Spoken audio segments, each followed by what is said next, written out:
നമസ്കാരം. ഗംഗാധരസുതം ദേവം ശിവശക്തിസ്വരൂപിണം പാർവതീഹൃദയാനന്ദം വിഷ്ണുമായാം ജഗദ്ഗുരും. ഇന്നത്തെ നമ്മുടെ വീഡിയോയിലേക്ക് എല്ലാവർക്കും സ്വാഗതം. പ്രത്യേകിച്ചൊന്നുമില്ല.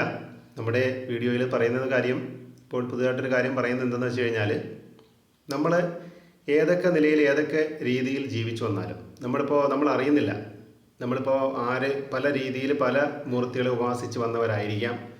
ഭഗവത്ഗീത മുതൽ ഇങ്ങോട്ട് തുടങ്ങി ഗായത്രി മന്ത്രം ഇങ്ങനെ ഉപാസനകൾ പലതും ചെയ്ത് നമ്മളെ പല പല മൂർത്തികളെ ഉപാസിച്ച് വന്നവരായിരിക്കാം നമ്മളെല്ലാവരും. പക്ഷേ ഈ ഒരു ഉപാസനയും ജീവിത ചര്യകളും ഒക്കെ ആയിട്ട് ഇങ്ങനെ മുൻപോട്ട് പോകുന്നത് വർഷങ്ങളുടെ പഴക്കം ഉണ്ടാവാം. 5, 10, 15, 20, 25 ഇങ്ങനെ വർഷങ്ങളുടെ പഴക്കം ഉണ്ടാവാം. പക്ഷേ നമ്മൾ ആരാധിക്കുന്നത് ആരെയാണോ നമ്മൾ ആരാധിക്കേണ്ടത്, അവസാനം നമ്മൾ ഏതിലാണോ ചെന്ന് എത്തിപ്പെടുന്നത്, അതാണ് നമുക്കുള്ള നിയോഗം എന്ന് പറയുന്നത്.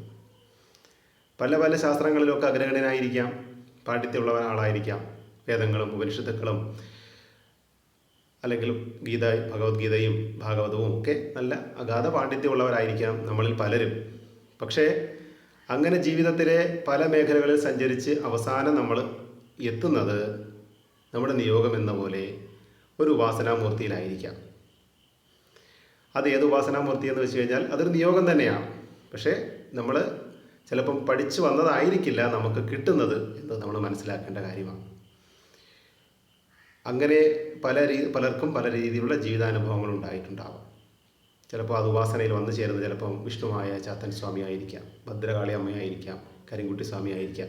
അപ്പോൾ ഏതൊരു ഉപാസനാ രീതികൾ നമ്മൾ തുടർന്ന് വന്നാലും, അല്ലെങ്കിൽ ഏതൊക്കെ രീതിയിൽ നമ്മൾ ഉള്ള പഠനങ്ങൾ അറിവുകൾ നമുക്കുണ്ടായിരുന്നാലും, നമ്മൾ തുടങ്ങിയത് ചിലപ്പോൾ ഭഗവത്ഗീതയിൽ നിന്നായിരിക്കാം, അല്ലെങ്കിൽ വേദങ്ങളിൽ നിന്നായിരിക്കാം, അല്ലെങ്കിൽ ഗായത്രി മന്ത്രത്തിലായിരിക്കാം. പക്ഷേ നമുക്ക് എന്താണോ വേണ്ടത്, നമുക്ക് പിന്നിൽ ഒരുപാട് തലമുറകളുണ്ട്, ഒരുപാട് തലമുറകളുണ്ട്. ഞാനെന്ന വ്യക്തിയിൽ തന്നെ എൻ്റെ അച്ഛൻ, അച്ഛൻ്റെ അച്ഛൻ, അങ്ങനെ തലമുറകൾ ധാരാളമുണ്ട്.